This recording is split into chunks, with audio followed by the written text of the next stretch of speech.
Hey everyone, it's Amanda with Kira Home, and I'll be showing you how easy it is to assemble the Victoria wall sconce. With your backplate assembly already mounted to your junction box and socket cap and ring removed, set the seated glass directly over the socket. If you have smaller hands, your next step is to take the frosted glass and do the same. To keep them secure, first place the cap, followed by the ring, down into the frosted glass around the socket. Once you have them in place, turn the ring in a clockwise direction. This will make sure your glass doesn't go anywhere. Hands on the larger side? No problem. You're going to want to drop the cap and ring into the frosted shade. Think of it like a ring toss. With a couple fingers poking through the bottom, make sure all holes are lined up.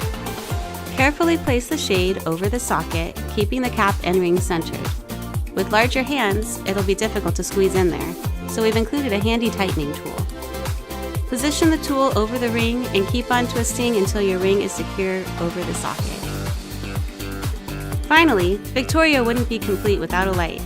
We suggest using a thinner T10 to allow for some space between the bulb and shade. The space also gives your hand more room to screw in the bulb. A standard base bulb up to 60 watts will be just fine, but might be a tighter fit.